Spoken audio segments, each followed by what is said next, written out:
الله الله الله الله الله الله.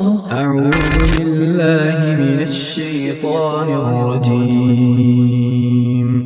بسم الله الرحمن الرحيم. خالدين فيها لا يخفف عنهم العذاب ولا هم ينظرون. عربک میں وہ نوجوان جو جس کی ایج زیادہ ہو گئی ہے لیکن اس کے اعضاء اس کے فیچرز اتنے پرفیکٹ ہیں کہ ایج زیادہ ہونے کے باوجود وہ ینگ لگتا ہے، تو اس کو مخلد کہا۔ حضرت عائشہ نے ایک دن رسول اللہ صلی اللہ علیہ وسلم سے پوچھا کہ اللہ کے رسول، ابن جدعان جو تھا ان کا ایک رشتہ دار تھا اور بڑا سخی تھا، مشہور تھا اپنی صحابت میں۔ اچھا اے اللہ کے رسول، ابن جدعان جو ہے یہ جنت میں جائے گا کیونکہ وہ تو بڑے نیک عمل کیا کرتا تھا؟ تو اللہ کے رسول نے فرمایا کہ نہیں۔ الحمدللہ رب العالمین والصلاة والسلام علی سید المرسلین وعلی آلہ واصحابہ اجمعین، اما بعد، رب اشرح لی صدری ویسر لی امری واحلل عقدۃ من لسانی یفقہوا قولی، رب زدنی علما۔ السلام علیکم ورحمۃ اللہ وبرکاتہ۔ آیت مبارکہ کی تلاوت آپ نے سنی ہے، آئیے آیت کا ترجمہ کرتے ہیں اور آیت کو سمجھتے ہیں۔ اس دعا کے ساتھ one versus one day programme کا آغاز کرتے ہیں کہ روز کی ایک آیت سمجھنے کا جو سلسلہ ہم نے شروع کر رکھا ہے، اللہ تعالیٰ اس میں برکت ڈالے، اللہ تعالیٰ قبول و منظور فرمائے اور ان آیات کو ہماری زندگی میں انقلاب لانے کا باعث بنے، جیسے یہ کتاب رسول اللہ صلی اللہ علیہ وسلم کے دور میں انقلاب کا باعث بنی تھی اور اس کے بعد آج تک زندگیوں میں انقلاب لا رہی ہے، ایسے ہماری زندگی میں بھی تبدیلی لے آ جائے اس کے ذریعے سے۔ اعوذ باللہ من الشیطان الرجیم، بسم اللہ الرحمن الرحیم۔ خالدین فیہا، وہ اس میں ہمیشہ ہمیشہ رہیں گے۔ لا یخفف عنہم العذاب، وہ عذاب ان سے کم نہیں کیا جائے گا۔ ولا ہم ینظرون، اور نہ ہی انہیں کوئی ڈیل دی جائے گی۔ کن لوگوں کی بات ہو رہی ہے؟ ان لوگوں کی بات ہو رہی ہے جنہوں نے کتمان حق کیا، حق کو چھپایا، کفر کا رویہ اختیار کیا۔ تو فرمایا عملی طور پر یہ کفر جو ہے نا، عملی طور پر کفر کیا یا عقیدے کا کفر کیا، یا پھر جو حق ان کے پاس تھا، رسول اللہ صلی اللہ علیہ وسلم کے بارے میں جانتے تھے لیکن نہ خود ایمان لائے نہ لوگوں کو بتایا، قبلے کے بارے میں جانتے تھے نہ خود ایمان لائے نہ دوسروں کو بتایا۔ تو فرمایا یہ ہمیشہ ہمیشہ اس لعنت والی زندگی میں، اس جہنم میں ہمیشہ ہمیشہ رہیں گے، اور نہ ہی ان سے وہ عذاب کم کیا جائے گا اور نہ ہی انہیں کوئی ڈھیل دی جائے گی۔ خالدین فیہا بڑا قابل غور لفظ ہے اور بارہا قرآن میں استعمال ہوا ہے۔ اللہ ہمارا کریٹر ہے نا، اس نے ہمیں پیدا کیا ہے، وہ ہماری کمزوریوں سے، ہمارے ویک پوائنٹ جو ہوتے ہیں نا، سب سے زیادہ اللہ بہتر جانتا ہے۔ اللہ نے جہاں جہاں جنت کی نعمتوں کا ذکر کیا نا، وہاں پر بھی خالدین کا لفظ استعمال کیا ہے۔ اولئک اصحاب الجنت خالدین فیہا، یہ جنت میں رہنے والے ہیں، ہمیشہ ان میں رہیں گے۔ اولئک اصحاب النار خالدین فیہا، یہ جہنمی ہے، ہمیشہ جہنم میں رہیں گے۔ خالد لفظ جو ہے نا، خلد، خے لام دال، اس کا مطلب ہوتا ہے فور ایور، کسی چیز کا ہمیشہ رہنا۔ عربک میں وہ نوجوان جو جس کی ایج زیادہ ہو گئی ہے لیکن اس کے اعضاء اس کے فیچرز اتنے پرفیکٹ ہیں کہ ایج زیادہ ہونے کے باوجود وہ ینگ لگتا ہے، تو اس کو مخلد کہا جاتا ہے۔ یعنی کسی خوبی کا، کسی چیز کا اپنی تمام خوبیوں کے ساتھ برقرار رہنا، ایک لمبے عرصے تک ہمیشہ برقرار رہنا۔ اور کیا دنیا میں ہمیشگی ہے؟ کسی چیز کو، خوبصورتی ہے، جوانی ہے، دولت ہے، شان و شوکت ہے، مقام و مرتبہ ہے، یہ ساری چیزیں انسان چاہتا ہے، ان کی ڈیزائرز ہے اس کے دل کے اندر، لیکن ساتھ ساتھ وہ جانتا ہے کہ ہمیشہ رہنے والی چیز کچھ بھی نہیں ہے۔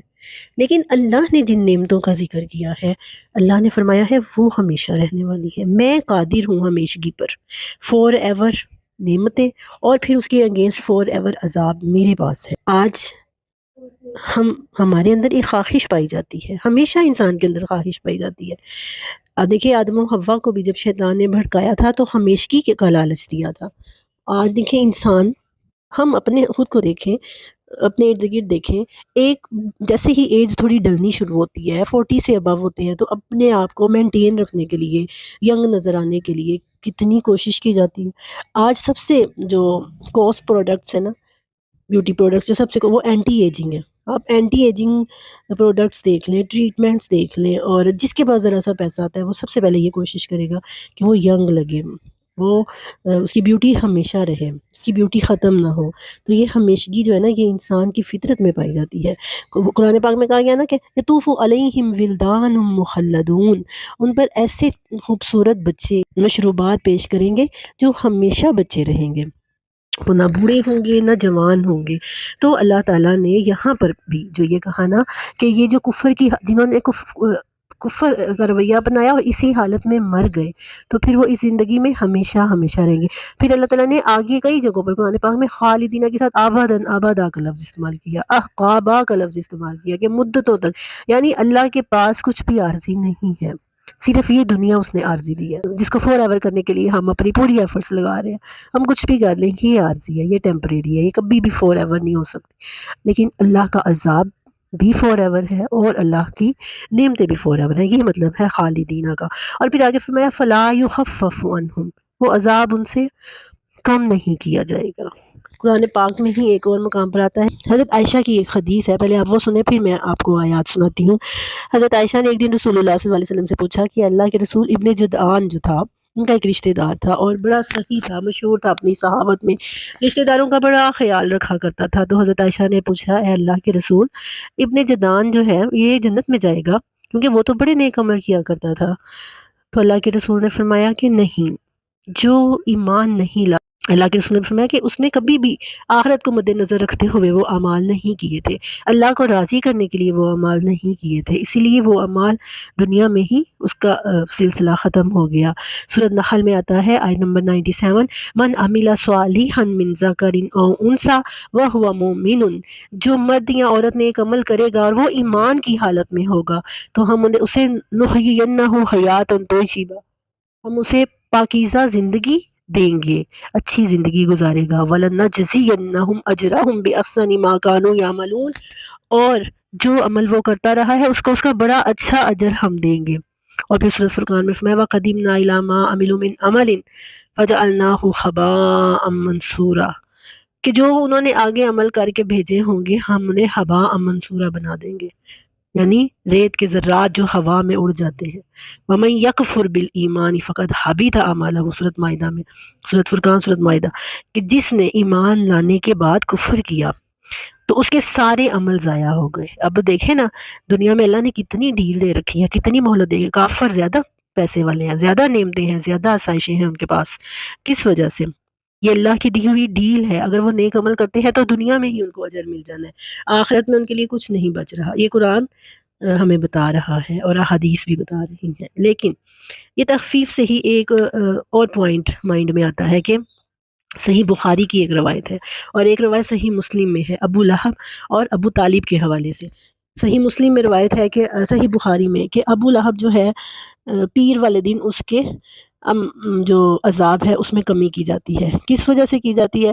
کہ اس نے نبی پاک صلی اللہ علیہ وسلم کی پیدائش کی خوشی میں ایک لونڈی کو آزاد کیا تھا، اور صحیح مسلم میں ہے کہ نبی پاک صلی اللہ علیہ وسلم نے فرمایا کہ میں ابو طالب، جو ابو طالب ان کے چچا تھے، وہ ایمان نہیں لائے تھے، میں ان کو آگ میں سے نکال رہا ہوں، کھینچ رہا ہوں، جس کی وجہ سے ان کے صرف پاؤں تک عذاب ہوگا ان کو۔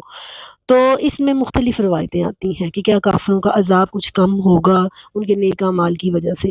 تو 2-3 وجوہات ہیں جو صحیح، جو مجھے بہتر وجہ لگی ہے وہ یہی ہے کہ ان کے عذاب میں تخفیف ہو سکتی ہے، ان کے نیک اعمال کی وجہ سے کمی ہو سکتی ہے، لیکن یہ جو خالدین فیہا والا معاملہ ہے نا، ہمیشہ رہنا عذاب میں ہی ہوگا۔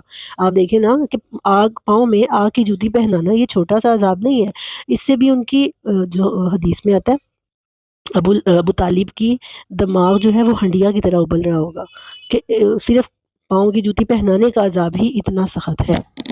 اور یہ جو لفظ ہے خففا، آپ کو کچھ یاد آئے؟ قرآن پاک کی بڑی مشہور صورت ہے، وَمَنْ خَفَّتْ مَوَازِینُهُ فَأُمُّهُ هَاوِیَةٌ، جس کے اعمال نامے کا وزن کم ہوگا تو اس کا ٹھکانہ جہنم ہوگا۔ اور عربی میں یہ لفظ استعمال ہوتا ہے، اردو میں بھی استعمال ہوتا ہے، خفیف کرنا، کمی کا تخفیف کرنا، کمی کرنا کسی چیز کے اندر، کسی چیز کا ہلکا ہونا، لائٹ ویٹ ہونا، درہم خفیف، درہم ثقیل، زیادہ درہم اور کم درہم کے لیے بھی یہ لفظ استعمال ہوتا ہے عربک میں۔ اور سورۃ انفال کے اندر آتا ہے نا، الآن خفف اللہ عنکم، اب اللہ نے تم سے تخفیف کی ہے، تم سے نرمی کی ہے۔ حملت حملا خفیفا، ہلکا سا بوجھ اٹھانا، یہ بھی قرآن پاک میں آتا ہے۔ تو گویا کیا مطلب ہوا، عذاب میں ان کی کوئی کمی نہیں کی جائے گی، وہ جس لعنت میں ہیں وہ اس میں ہمیشہ رہیں گے۔ یہاں پر اللہ تعالیٰ یہ فرمانے ہے کہ کوئی کمی نہیں کی جائے گی۔ اور آگے آتا ہے ینظرون، نظرہ ینظرو کا مطلب ہوتا ہے وہ ایک تو بظاہر دیکھنا ہوتا ہے نا، غور و فکر کرنا، اور اس کا مطلب یہ بھی ہوتا ہے وہ معرفت جو غور و فکر کے بعد حاصل ہوتی ہے۔ عربک میں محاورہ ہے نظرتا فلم تنظر، تم نے دیکھا لیکن نہیں دیکھا، یعنی تم نے دیکھا تو ہے لیکن تم نے غور و فکر نہیں کی۔ قرآن پاک میں آتا ہے نا، وجوہ یومئذ ناظرہ، کچھ چہرے اس دن بڑے خوش ہوں گے، الی ربہا ناظرہ، اپنے رب کی طرف دیکھ رہے ہوں گے، نون زوئے رے ناظرہ، اپنے رب کی طرف دیکھ رہے ہوں گے۔ افلا ینظر، اس میں یہ جو آیت میں نے ابھی آپ کو سنائی ہے نا، اس میں بظاہر دیکھنا ہے۔ اور افلا ینظرون الی الابل کیف خلقت، کیا تم اونٹ کی طرف نہیں دیکھتے سورۃ غاشیہ کہ کیسے اسے پیدا کیا گیا، نظر ینظر، اب یہاں پر اس کا مطلب غور و فکر ہے۔ اور قرآن پاک میں آتا ہے قُلْ انظُرُوا ماذا فِی السَّمَاوَاتِ، دیکھو آسمان میں کیا کچھ ہے۔ اب یہاں پہ یہ لفظ کیوں استعمال ہوا ہے؟ یہاں پر یہ ہے کہ وہاں پر ایسا غور و فکر کرنے کی کوئی مہلت نہیں دی جائے گی، دنیا میں بہت دی ہے۔ اللہ نے نبی بھیجے، اللہ نے رسول بھیجے، وہ مشکلات برداشت کرنے کے باوجود ان کو اللہ کی طرف بلاتے تھے، کتابیں بھیجیں، امت وسط بھیجی، اس سے پہلے بنی اسرائیل کو امت وسط بنایا، اللہ نے ہر طرح کی ایفرٹ کی کہ غور و فکر کر لو، غور و فکر کر لو، لیکن دنیا میں نہیں کیا۔ تو آج فرمایا ولا ہم ینظرون، غور و فکر کی کوئی مہلت ان کو نہیں دی جائے گی۔ دنیا میں اللہ نے بڑی ڈیل دی رکھی ہے، یہ اللہ کا حوصلہ ہے جو اپنی صریحاً نافرمانی ہوتے ہوئے دیکھتا ہے اور وہ برداشت کرتا ہے، وہ سنتا ہے کہ لوگ اللہ کو، فرمایا جس نے یہ کہا کہ اللہ کا بیٹا ہے، اس نے اللہ کو گالی دی، لیکن اس وقت سب سے بڑا مذہب جو دنیا میں پایا جاتا ہے وہ عیسائیت ہے، اور وہ اللہ کا بیٹا کہتے ہیں، گویا اللہ کو گالی دے رہے ہوتے ہیں، لیکن اللہ تعالیٰ یہ سب کچھ برداشت کرتا ہے۔ تو دنیا میں اللہ رب العزت نے یہ سب کچھ برداشت کیا ہے، لیکن اب کسی قسم کی کوئی ڈیل نہیں دی جائے گی۔ اللہ تعالیٰ سے دعا ہے کہ اللہ تعالیٰ ہمیں پکا سچا مومن بنائے اور آخرت کی ابدی اور دائمی نعمتوں کا حقدار بنائے، نہ کہ دائمی و ابدی عذاب۔ استغفر اللہ، اللہ تعالیٰ ہمیں بچائے۔ آمین، وآخر دعوانا ان الحمد للہ رب العالمین۔